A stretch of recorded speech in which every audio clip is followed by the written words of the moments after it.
Ciao a tutti e bentornati. Oggi parleremo di serial killer. Come mai siamo così interessati alle storie true crime, ai serial killer e anche alle loro storie personali? Secondo me è perché in qualche modo cerchiamo di dare una spiegazione ai loro comportamenti, cerchiamo di comprenderne la psiche, come mai, com'è possibile che un essere umano possa arrivare a diventare un assassino, uno spietato assassino, che possa uccidere senza rimorso. Oggi vi parlerò della storia dei 5 serial killer tra i più spietati del mondo. Iniziamo. Al primo posto abbiamo Ted Bundy. Nasce a Burlington nel 1945. Pensate che la madre gli farà credere di essere sua sorella e lo affiderà ai suoi genitori, quindi i nonni di Ted, che lo cresceranno come se fosse suo figlio, e Ted penserà che siano proprio loro i suoi genitori. Come agiva Ted Bundy? Adescava giovani vittime facendo pensare di avere un braccio ingessato e di avere bisogno di trasportare degli oggetti nella sua auto.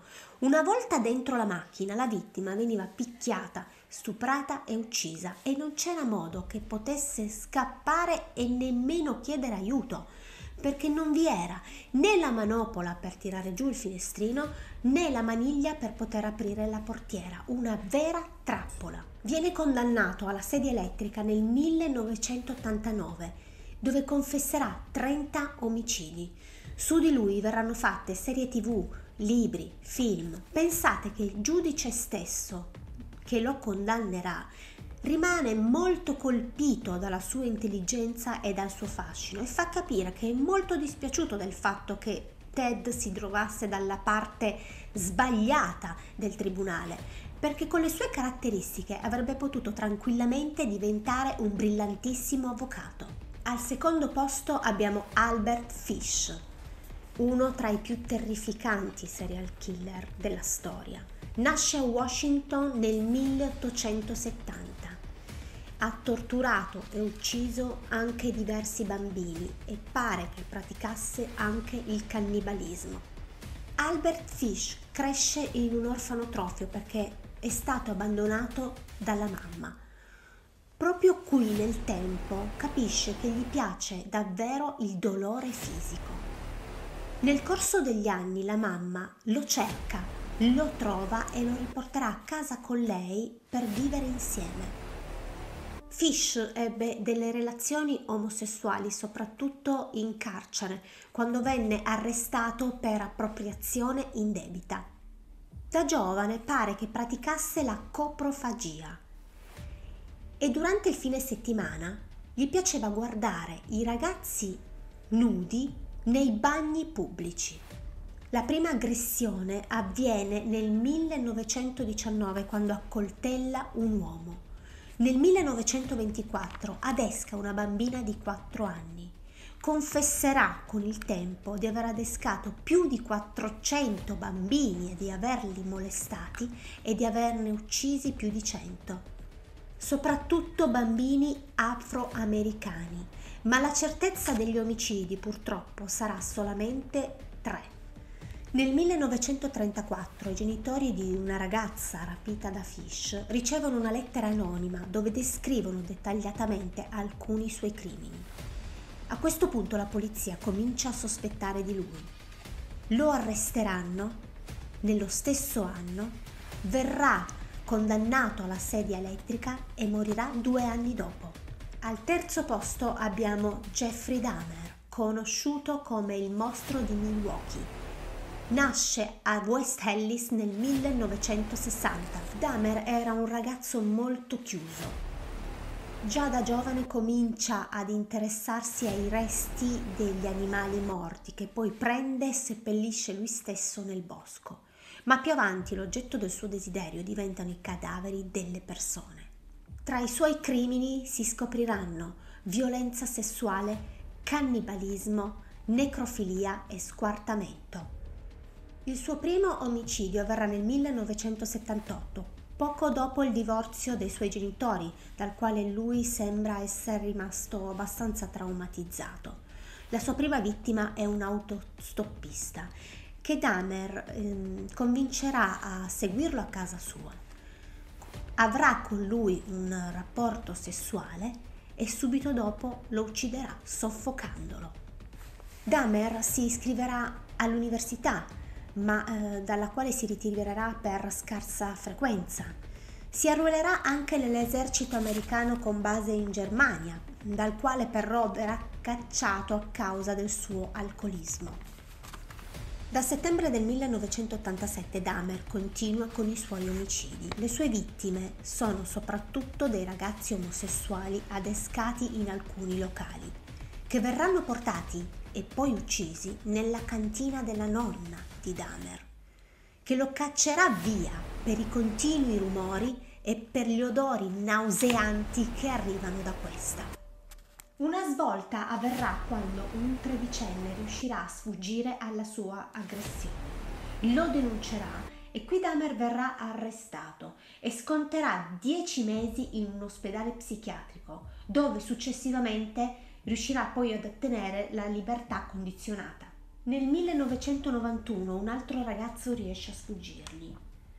Arriverà in strada e riuscirà a fermare una pattuglia che andrà direttamente a casa di Dahmer e scoprirà delle cose veramente agghiaccianti. Jeffrey Dahmer voleva creare uno schiavo sessuale non pensante. Trapanava il cranio delle vittime quando erano ancora in vita. I cadaveri venivano squartati o sciolti nell'acido. Dahmer viene condannato all'ergastolo e nel 1994 viene picchiato a morte da un detenuto del suo stesso carcere. Al quarto posto abbiamo Leonarda Cianciulli, italiana, nata a Montella nel 1824. È passata alla storia come la saponatrice di Correggio. Uccideva delle donne che poi scioglieva nella soda caustica per crearne delle saponette che poi rivendeva ad amici e parenti. Leonarda racconterà di essere stata maledetta dalla sua stessa madre alla vigilia del suo matrimonio, cosa che la portò a chiudere definitivamente i rapporti con lei. Questa cosa pare che le abbia condizionato moltissimo la mente. Ebbe nel tempo diversi aborti spontanei e molti figli pare che le morirono in culla.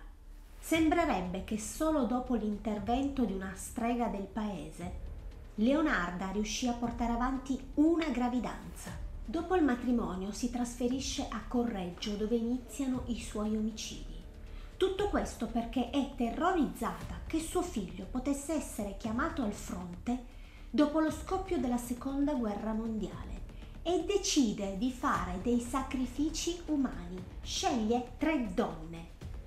Lei le conosce bene perché sembra che fossero delle sue amiche, sono sole, senza marito. Le uccide in cambio della vita del figlio. Dopo la scomparsa di queste 3 persone, Leonarda viene dichiarata colpevole e condannata a 30 anni di carcere. Leonarda confessa di aver ucciso per amore di madre. Sconterà 3 anni in un manicomio criminale, ma è qui che passerà il resto della sua vita. Al quinto posto abbiamo Edmund Kemper, conosciuto come il killer delle studentesse. Nasce a Burbank nel 1948. Che fosse un giovane molto brillante, ma nel tempo comincia a dimostrare dei disturbi psichici, tortura e uccide animali, è un piromane e un necrofilo. Dopo il divorzio dei genitori rimane molto distrutto da questa cosa. Lui era molto legato al padre, odiava invece tantissimo la mamma, che pare fosse molto violenta e che lo umiliasse in continuazione.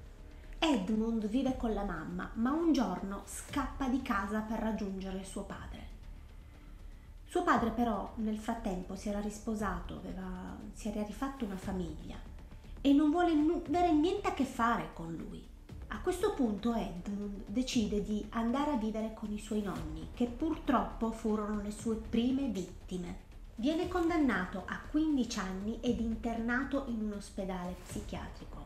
Qui gli verranno effettuati dei test dove risulterà che il suo quoziente intellettivo è superiore alla norma, ma dopo 5 anni verrà riaffidato alla madre, anche se non tutti i medici sono d'accordo con questa decisione che è stata presa. Tra il 1972 e il 1973 Kemper commetterà altri omicidi. Saranno tutti delle giovani autostoppiste che lui accoltellerà o strangolerà per poi abusare dei loro cadaveri che venivano successivamente sezionati. Il suo ultimo omicidio fu su sua madre. Kemper la uccise nel sonno, la violentò, usò la sua testa come bersaglio per le freccette e le tagliò le corde vocali. Lui stesso dopo questo omicidio si costituirà alla polizia. Al processo Edmund si dichiara infermo di mente. Verrà dichiarato colpevole di 8 omicidi e condannato all'ergastolo. Pare che non abbia provato mai un minimo di rimorso, anzi sembrava oltremodo orgoglioso di tutto il suo percorso. Dichiarerà inoltre di aver mangiato la sua terza vittima. Kemper si è laureato in carcere ed insegna tuttora informatica.